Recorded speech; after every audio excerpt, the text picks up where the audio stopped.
Proverbs 1 if you like. That is where we will be today. I'll give you all a sec. There's no page turning sounds anymore. It's everybody uses their phone and it's all silent. So I'm going to just wait until everybody looks like they're generally focused. Okay, good enough. Verse 1, the Proverbs of Solomon, the son of David, king of Israel. The word proverb in the Hebrew is from the root of a mental action in the sense of a superior way of thinking. Many proverbs are maxims, some are poetic or similes. All of them are a good rule of thumb. Proverbs are short and simple. They are meant to be memorized. An important note as we get into Proverbs, Proverbs are folk wisdom. These are not laws, they're not God's promises, but that doesn't mean that they're not useful or wise or very helpful. The idea of Proverbs is to add to our discernment. In the New Testament, Paul actually adds a few Proverbs of his own. An example of that would be 1 Timothy 3. If a man desires the position of a bishop, he desires a good work. A proverb is a way of Jewish thinking.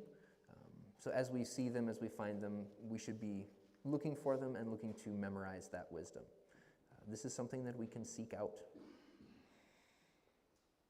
Old farmers would have called this horse sense, or perhaps common sense, just as a note for those who like it. The book of Proverbs is organized by topic into practical life wisdom. There are a couple other ancient works like this, kind of wisdom literature, if you want to call it that. We see this in both the Egyptian works and Babylonian works. There's a little bit of overlap, I think especially with the Egyptian work. Solomon married an Egyptian wife, I believe, so that might be part of where he was aware of this work and overlapped a little here and there.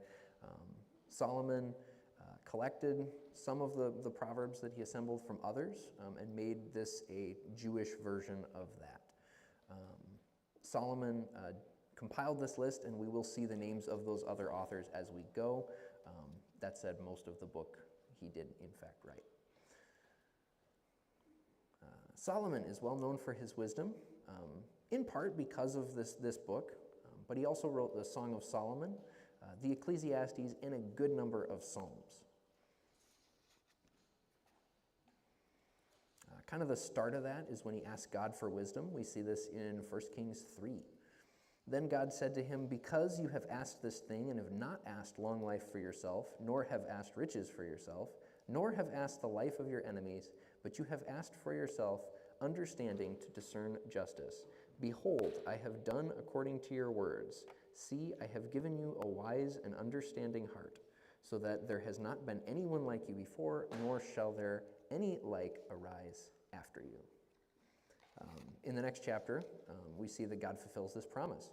For he, Solomon, was wiser than all men, than Ethan the Ezrahite, and Heman, Chachol, and Darda, the sons of Mahol, and his fame was in all the surrounding nations. He spoke 3,000 proverbs, and his songs were 1,005. He also spoke of trees, from the cedar tree of Lebanon, even to the hyssop that springs out of the wall. He spoke also of animals, of birds, of creeping things, and of fish. And men of all nations, from all the kings of the earth who had heard of his wisdom, came to hear the wisdom of Solomon. Something important to remember is that all of Solomon's wealth, his long life, and ultimately his wisdom didn't keep him from sin. He still sinned towards the end of his life, and reading through the book of Ecclesiastes, I believe that he figured things out by the end, but at the end of the day, you can have a lot of horse sense and still step in the horse poop. Solomon introduces his book with the purpose for writing it. A careful look can show us more than just wisdom in Proverbs, but also all kinds of blessings. With that said, verse 2, to know wisdom and instruction, to perceive the words of understanding, to receive the instruction of wisdom, justice, judgment, and equity, to give prudence to the simple, to the young man knowledge and discretion. A wise man will hear and increase learning, and a man of understanding will attain wise counsel. To understand a proverb and an enigma, the words of the wise and their riddles. The fear of the Lord is the beginning of knowledge, but fools despise wisdom and instruction. Okay, so wisdom is multifaceted. If I were to tell you about a six-sided dice, and I were to only explain one side of that dice, you would have no idea what was on the other six sides, or at least not a full picture of that. So in order to understand wisdom or a six-sided dice, you have to go through and explain each of the sides and aspects of it. So there are 7 things here to look into. So this is a 7-sided dice for those of you who like the dice analogy. We have wisdom, instruction, understanding, judgment, prudence, knowledge, and discretion. I'll go through those one more time for note takers. Wisdom, instruction, understanding, judgment, prudence, knowledge, discretion. So wisdom and instruction are different. They are to have good sense and to be well taught. So wisdom has to do with the natural tendency or one's nature. So if you are wise in nature or naturally wise, that would be one way to look at that. Whereas instruction implies help from another to be taught or shown good sense. And the implication there is that you trust that good sense as you are instructed it. So you can look at the stove and see the flames and that the little metal grate on top is starting to turn red, and you can realize that stove is hot and then not touch it. Or you can look at it and think it looks interesting and touch it. And either way, you'll find out that the stove is hot. That said, instruction would be someone tells you the stove is hot and you then avoid getting the burns, which would be positive. Either way is helpful. Wisdom is also not intelligence. To know things is not the same as knowing life. Intelligence would be the collection of information. Good news, we live in an information age. Most people have a phone. It's in your pocket. Information is very easy to come by. Wisdom actually guides us on what to do with life.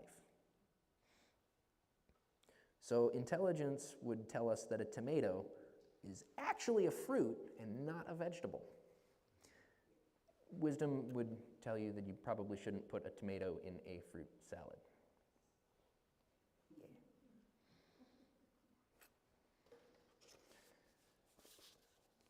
So, understanding. To have a sense of things in the Hebrew, an awareness of how things work. The goal of understanding is to have confidence in life around most of our major decisions.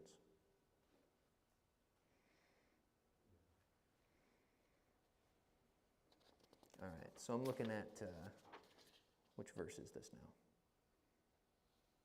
In verse 3 here, wisdom, justice, judgment, and equity. So this list would imply that Solomon is preparing leaders, his princes. Throughout the book, we'll see the father and son relationship used. So Solomon is in part writing this, I think, for his own son. This book is, Proverbs, is leadership training. That said, justice is the goal. Judgment would be a way of thinking, one side of the dice, if you will. And equity would be the desired outcome of justice when you have a good judge. Prudence to the simple. This is also life training for people who aren't leaders. The idea here is that Solomon is building out the idea that Proverbs can serve anyone. Anyone can find this wisdom and learn it. So we see that this is also for young men and teens, that these principles apply broadly. This isn't just for princes, this isn't just for leaders, this isn't just for the simple, this isn't just for men, it's not just for women, it's not just for young, just for old, it's for everyone.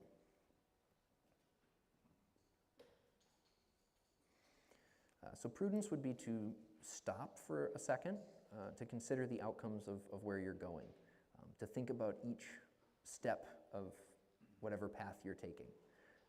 This is kind of the defining leap between being a child and being an adult is when you gain prudence. In the Hebrew, knowledge is the ability to perceive, to gather and collect facts from the world around.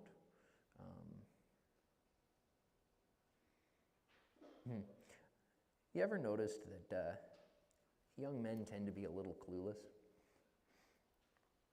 Yeah, they kind of do things without thinking. I know this, I've been there, done that. Knowledge is the ability to understand a situation and be able to have discernment around it. So, knowledge tells you everything you need to know about how your truck runs.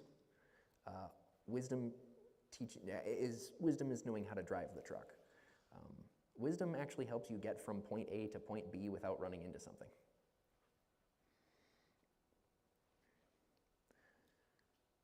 Discretion. In the Hebrew, that's purpose, a device or plot. I think that's especially cool because I think for a lot of young men, they need direction very highly. That's a huge step for a young man. So Proverbs can help you to find that direction, that purpose, and that goal. Seeking wisdom is a direction you can go in life.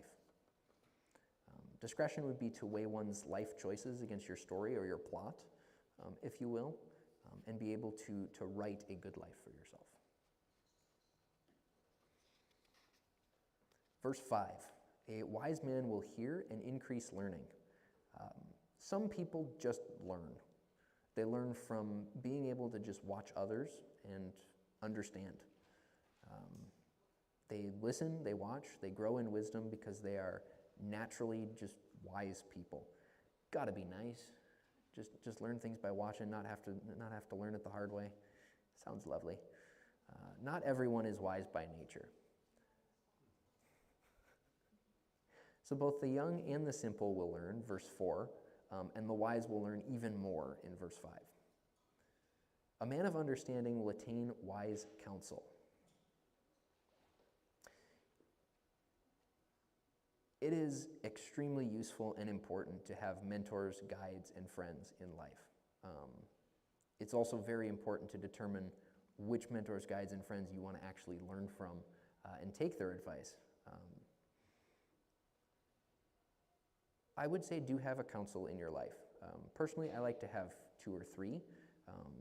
Wisdom might say to have even more. That's up to you, up to God, and up to who you can find to be in your life. The idea of wise counsel is direction. It's to find guidance and to find a path for your life. One wise counsel is better than 50 foolish ones. Choose your counselors carefully. Wisdom is precious. If you don't naturally have it, look for it. Solomon will point out later on in the book of Proverbs that the best counsel we can have is God Almighty. Proverbs 19, there are many plans in a man's heart, nevertheless the Lord's counsel, that will stand.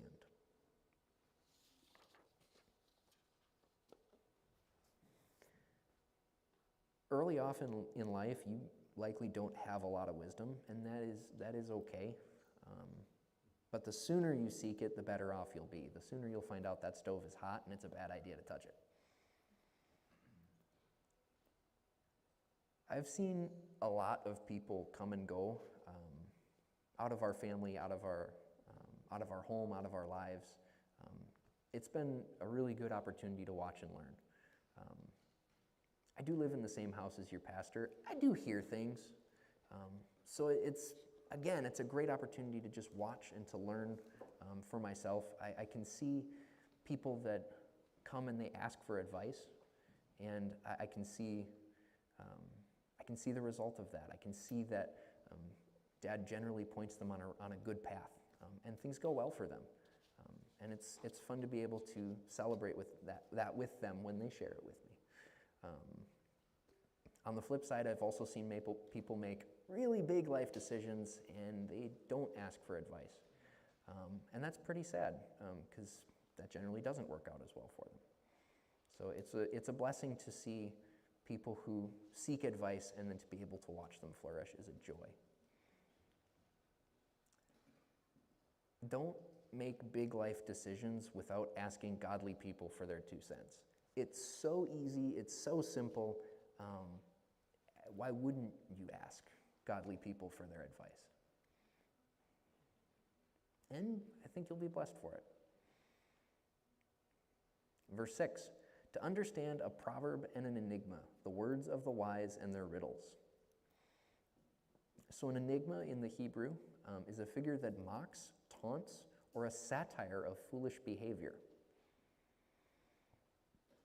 So you can learn from both types of people. You can learn from the wise or by the fool just by watching them. Learning from a fool, the way that we generally do that is we watch them make a disaster of things and we think to ourselves, yeah, that was a bad idea. I'm going to do the exact opposite. And then that's generally going to be a good idea. We can see the outcome of their foolish behavior by simply watching them.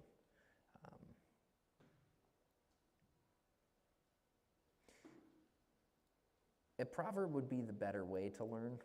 An enigma would be probably the worst way to learn. But both will work and both will teach you and you will learn. Many proverbs will create kind of a contrast between these two paths through life. The wise does this and the fool does that. So be on the lookout for that as we get into the book of Proverbs. So riddles here. The idea is not riddles in the dark with Gollum or the Batman's nemesis. It's not just a turn of phrase or a clever wording of a thing, but a perplexing aspect of life.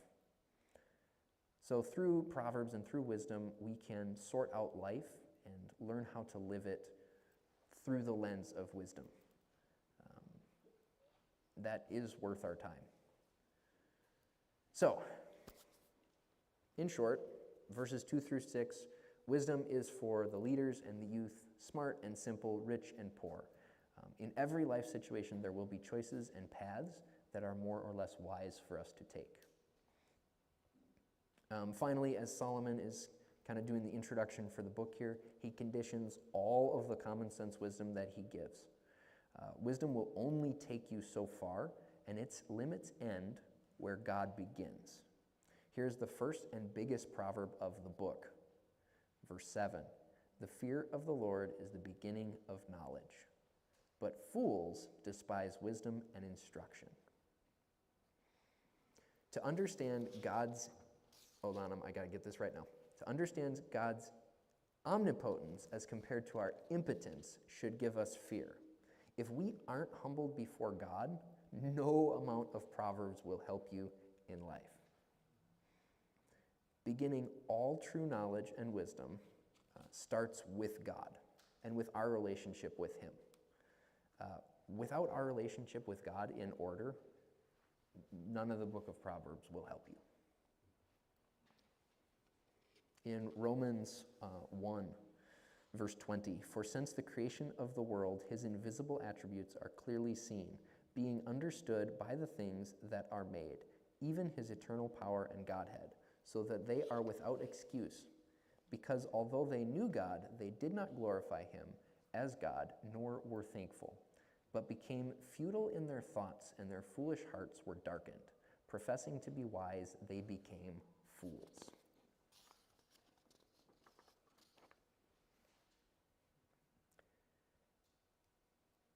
As you're building that group of counselors that you can go to for advice throughout your life, take care to not think that those people who despise God will have anything to offer you. Don't get distracted by their advice because they don't fear God. They have not found the beginning of wisdom. God confounds the fools, confuses world leaders, and fills throne rooms with bad counsel. Our relationship to God is an essential element of having clarity, direction, and wisdom. Solomon says this more simply than me in Ecclesiastes. Let us hear the conclusion of the whole matter. Fear God and keep His commandments, for this is the whole duty of man. That'd be chapter 12.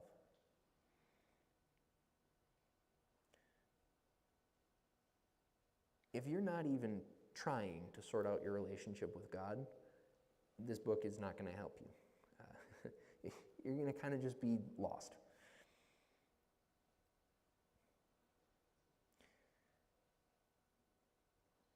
So this is kind of the first part where we can see that contrast come into play, the second part of the book, but a fool does. How does the verse go? Let me just read it. But fools despise wisdom and instruction. So keep an eye out for that. That idea of the fool will be used throughout the book. It'll be contrasted with the wise quite a bit. All right, so we're done with the introduction, so let's start the book proper. We're going to see kind of where to go to find wisdom, starting with kind of that circle of people that you trust. So in verses 8 through 9, we're going to see Solomon talk about parents and about the importance of listening to your parents. Then in verses 10 through 19, we'll see Solomon give us wisdom around not hanging out with losers. That'll be good fun. And then finally, verse 20 through the end of the chapter, verse 33, to seek wisdom itself. So with that, verse 8. My son, hear the instruction of your father, and do not forsake the law of your mother. Parents are your first line of counsel. Only fools ignore their parents. Everyone has parents, at least two, at least at one point or another. The idea here in verse 8 is that it's kind of the same idea said two ways. This is not a contrasting verse, but a complementary verse. So we see the inclusion of both mothers and fathers. The idea here is that both bring a slightly different personality into your life. Moms and dads will both bring you slightly different counsel going through life. That said, Solomon is assuming and placing responsibility on both parents to teach their children. It's important to stop here for a second and recognize that we are assuming a couple things. We are assuming that mom and dad have things to teach and that they're also going to have rules to follow. Well, the big assumption that we're making here in this book, that Solomon is making, is that these are godly parents. So keep that in mind as we go through, that when we see mom or dad mentioned as bringing counsel, we're assuming that is godly counsel, that mom and dad are seeking God. Again, the beginning of knowledge, the beginning of wisdom is the fear of the Lord. Parents, above all, want what is best for you and have no reason not to want that. At this point, it should probably be mentioned that Dad helped me write this sermon. Thank you, Dad. So again, even a foolish father can still teach you if you don't have a godly father, but they teach you what not to do. Every kid can watch their parents for 20 or so years, and you learn how to live by watching them. Either good or bad, I guess. Verse 9, for they will be a graceful ornament on your head and chains about your neck. I liked the King James Version here a little bit better. It says that parents are an ornament of grace. The idea here is that it's something a child can wear. Same thing with chains. That's a necklace or a pendant. It's not like a big cast iron chain you chain them to the wall. It's not that. Just figured I'd point that out. The idea here is that jewelry shows not only beauty, but also provision or wealth. A child that listens to their parents is noticed by others. That kind of thing shows. Good parenting wears well on a kid the same way that jewelry does. This can impress others. It's very honoring to the parents. It is an ornament of grace. If a child doesn't listen, or the parents fail to teach their child, that would be, the opposite would be non-ornamented or plain. Your kid doesn't stand out. All right, so verse 10. Who not to seek for counsel? So verse 10, my son, if sinners entice you, do not consent. The word entice there is to persuade or to seduce. The idea is that you're being invited to join in. Think of this a little bit like peer pressure. It is peer pressure, pure and simple. To consent is to accept or to desire. So not just to go along with, but also to desire the thing that the sinners want. So a note here as we go forward, we are all sinners. Don't miss that. However, lost my spot. So we are all sinners. Don't gloss over that. However, there are some people who are actively seeking sin. Those people are in the book of Proverbs here going to be noted as sinners. So some people, I would hope that all of us in this room are not seeking sin. This is our first warning in the book, so I think it's important to take note of. So be aware of bad company. The idea that birds of a feather flock together. Be careful about who you choose to spend your time with and hang out with. This can be extremely hard advice to take.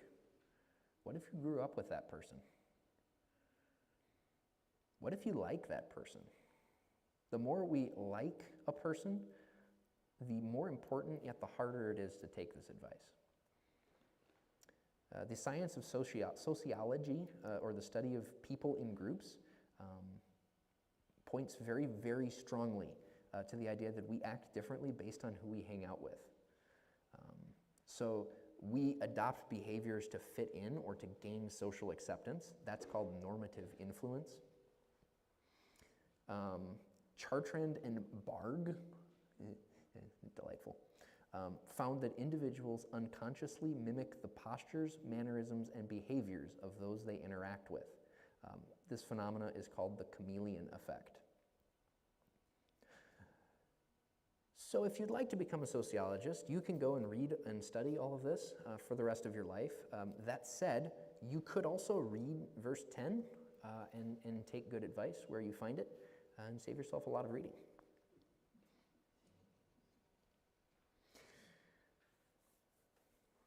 So the idea of consent here, let's revisit that. The Jewish people had an age of consent where a person comes of age and is responsible for their own actions. Blaming the people that you hang out with, blaming your companions is not sufficient to God. At the end of the day, you consented to go with them. That means that you own that action. You own that sin for yourself. So avoid these folks. Verse 11, if they say, come with us, let us lie in wait to shed blood. Let us lurk secretly for the innocent without cause. Let us swallow them alive like Sheol and whole like those who go down to the pit. We shall find all kinds of precious possessions. We shall fill our houses with spoil. Cast your lot in among us. Let us all have one purse. So let's take a moment to just appreciate how much of a very, very different world that Solomon lived in and that all of those kids grew up in. Hey, bub, you want to go commit some highway robbery today? If somebody asks you that, please don't just sit on that. Go to the cops. Like, please. Anyway, today, we can still apply this. It's just going to look a little different. It looks more like, hey, you want to come to the club with me? Hey, you want to go get some drinks after work? Same thing. I'm going to be honest, I had a little bit of a hard time thinking of a lot of other examples outside of this. Thankfully, I had good counsel in my life, Grandpa Sanders being one of them, who always said, I don't drink or chew, and I don't hang with those who do. All right, so one kind of trap of this is the idea of bar evangelism. The Bible never really advises that. Instead, we see 1 Peter 3, but sanctify the Lord God in your hearts and be ready always to give an answer to every man that asks you a reason of the hope that is in you with meekness and fear. So people that are asking you to go to the club with them, go to the bar with them, they're not asking you for a defense of your faith. They're seeking to convert you. They want you to come with them, not to hear what you have to say, not because you have something to add to what they do, but because they want you to come with them. So let's look at a couple kind of ways that they try to convince us, or kind of the logic behind that. So the first one is come with us, the idea of companionship, having friends. Beware of solving your loneliness with sinners. Number two, they assume that you're already with them. So again, this goes back to the idea of we're all sinners, right? And they assume that you are a sinner like they are. That's not true. You're not like they are. You're not with them. They're making that assumption that you are not innocent, but you are made innocent. Because if you have come to Jesus and you have put your life down on the altar before him, he has washed you white as snow. You are innocent. You are pure. You're a child of God. You are not actively seeking after sin, and that puts you distinctly not into a camp with these guys. All right, so the third kind of way they try to convince you, to swallow them alive like Sheol. The idea here is to kind of to feel powerful, or to feel like you're on top of the world, puffed up maybe. Fourth thing they'll say, fill our houses with spoil. This may sound good. Getting rich quick is generally a scam. Yeah, there's no easy way to a full house. There's no shortcuts, and there's definitely nothing that lasts. Believe it or not, money is not free. And beware of anybody who tells you that it is. And the fifth thing here, let us all have one purse. Communism! I'll let you in on a little secret here. Sinners don't share. Commies don't share. Your dog doesn't share. Just stay away from that.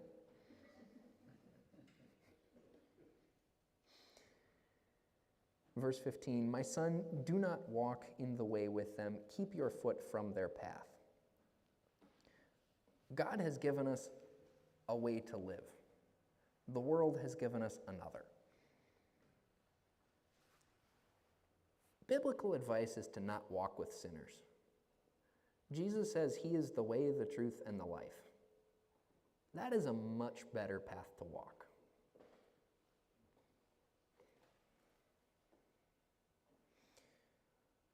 Despite our affection for sinners, if they're set in their ways, keep some distance. Don't bring them into your circle of counsel. Psalm 1, blessed is the man who walks not in the counsel of the ungodly, nor stands in the path of sinners, nor sits in the seat of the scornful. Nowhere in the Bible does it say it's a good idea to hang out with willful sinners, people who are actively seeking their sin. Everywhere, and especially from Jesus, we see that repentant sinners are very good to hang out with. It all depends on your direction, on their direction, on what way they have chosen. If they've chosen Jesus, or if they've chosen the world. Verse 16, for their feet run to evil, and they make haste to shed blood. Surely in vain the net is spread in the sight of any bird, but they lie in wait for their own blood, they lurk secretly for their own lives. So are the ways of everyone who is greedy for gain. It takes away the life of its owners.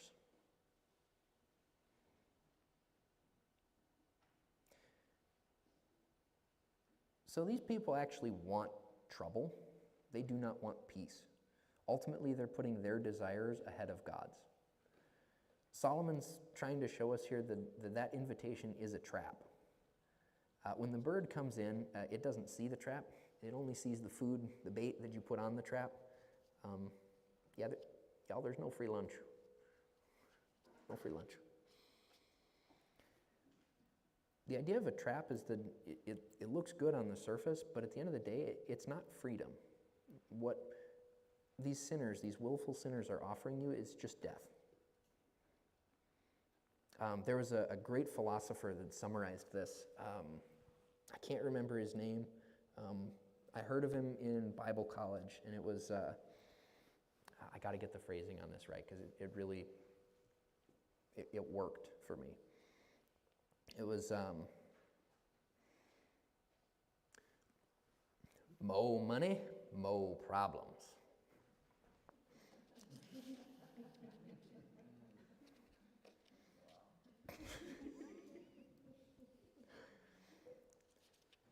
You're drawn into the club only to find that there is no way out. You don't have the freedom to leave. You can check in anytime you like, but you can never leave. It takes away the life of its owners. 6 days of work is commanded for us to do, and that is what provides for us. This idea of greed for gain or the fixation on money, that's a trap. Our flesh is tempted to think that more money will give more life. Biblically, it's the exact opposite. Money actually sucks your life. So money sucks. This is repeated a few times throughout Scripture. Money is necessary, but you shouldn't adore it. You shouldn't desire it in your heart. We see that the love of money is the root of all evil, 1 Timothy 6.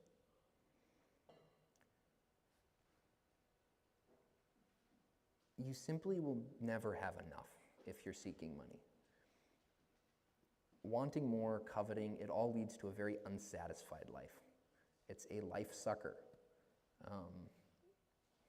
When Dad and I were preparing this, we stumbled upon some pretty cool neuroscience. Neuroscience has found that money activates the same brain circuits as drugs. So it creates a cycle of craving, temporary satisfaction, and then eventual dissatisfaction, which then fuels the greedy behaviors exactly the same as addiction. That is a study by Knudsen in 2005.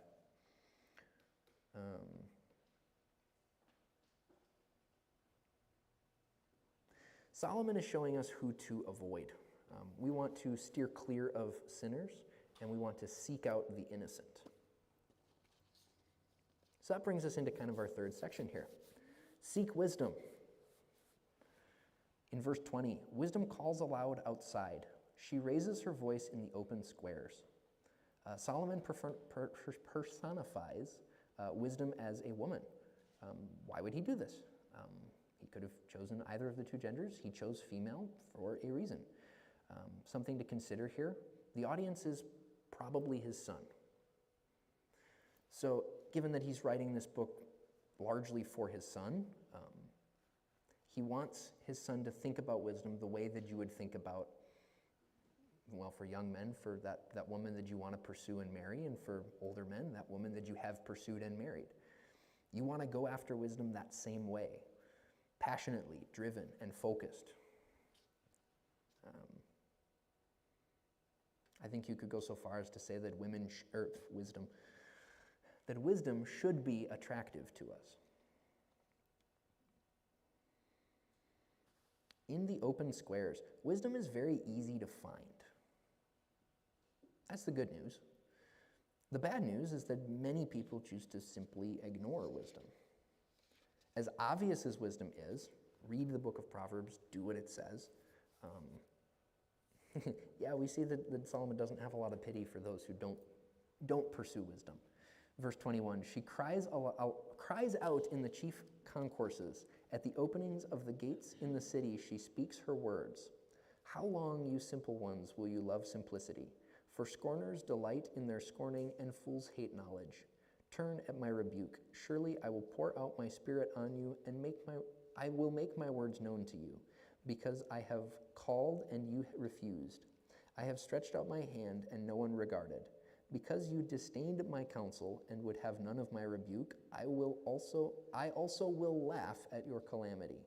I will mock when your terror comes. When your terror comes like a storm and your destruction like a whirlwind. When distress and anguish come upon you. Then they will call on me, but I will not answer. They will seek me diligently, but will not find me, because they hated knowledge and did not choose the fear of the Lord. They would have none of my counsel and despised my every rebuke. Therefore, they shall eat the fruit of their own way and be filled to the full with their own fancies. Okay, that was a bigger chunk. Everybody okay? Okay, good.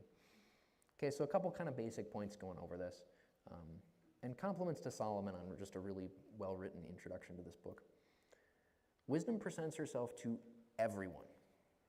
Just like Solomon said in his introduction, it's for the young and the old, the wise and the not so wise, the rich and the poor.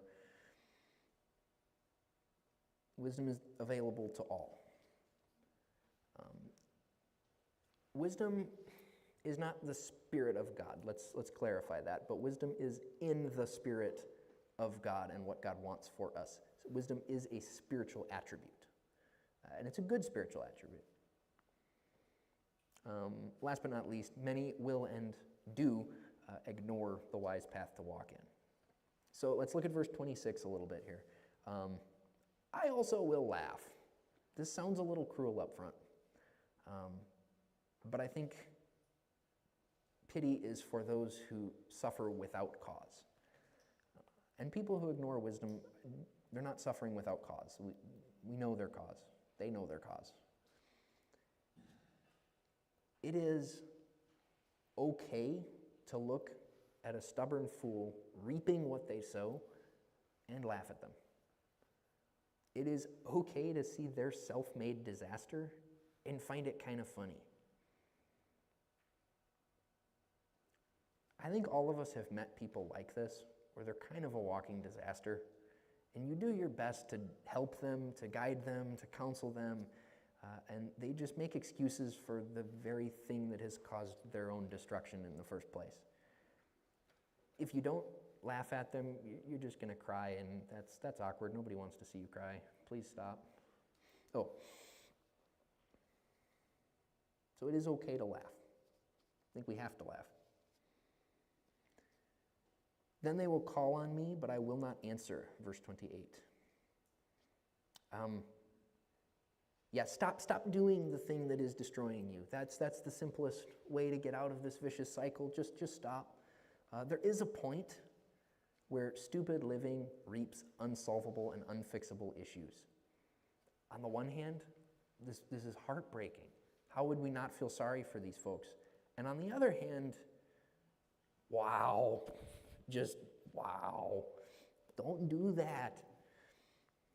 Oh, I'm broke. Oh, okay, then take a job that pays better and tithe. I'm lonely. Okay, well, maybe it's time to pick a new path in life, one that gets you more friends. Come to church. I don't feel God. Okay, read your Bible faithfully and come to church. I'm in trouble. Someone wanted me to commit highway robbery, and I said yes. Go to the cops. Don't bring that to me. My marriage is a mess. Okay, spend the time to fix it. Maybe quit that job that you took that pays better so that you've got time in your life again to go and fix your marriage. Wisdom is pretty obvious. It's very simple. It makes itself loud, and it makes itself very clear.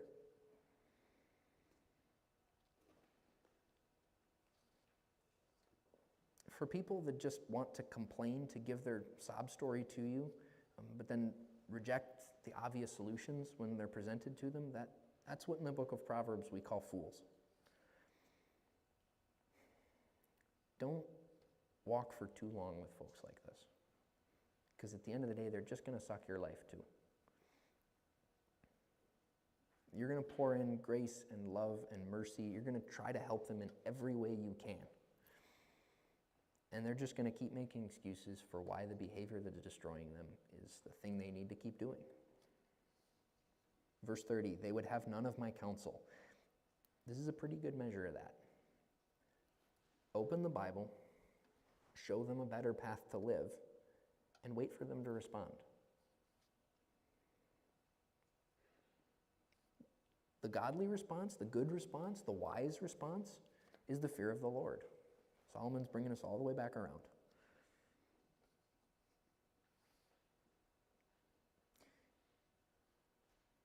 this kind of goes back to like who we seek wisdom from, the beginning of wisdom. These people aren't worth your attention and your time when you're seeking wisdom. They're not going to help you attain wisdom. They're not going to help you attain godliness. You don't want them in your corner. Verse 31, therefore they shall eat the fruit of their own way and be filled to the full with their own fancies. Stupid is as stupid does. Y'all, don't be stupid. Please don't be stupid. Our fancies actually lead us to destruction. For the turning away of the simple will slay them, and the complacency of fools will destroy them. Verse 33, but whoever listens to me will dwell safely and will be secure without fear of evil. I think that's a pretty darn good reason to read through the book of Proverbs. And that can be your homework assignment, between now and the next time I teach, right? You can read the entire book of Proverbs. There you go. Proverb gives us lots of contrasts. Here's one more for you. We have life and death. We have wisdom and foolishness. Choose life, choose wisdom. If you need help with that, you can talk to your pastor. He's real good at giving advice. Father, thank you for this time and for the blessing of your word. Thank you that you present to us a better path. Thank you that you present to us a wise path that we can follow. Please help all of us as we go forward this week to see that wise path, to seek and to pursue it, to chase after it as though it is our wife, or for those of us who are unmarried, for our girlfriend, the person that we want to seek and pursue. Father, would you guide us and lead us, make our path clear to us, help us to have wisdom and discernment and a purpose in our lives. In Jesus' name, amen. If you need prayer today, look for somebody older or wiser than you, and don't leave here today without it.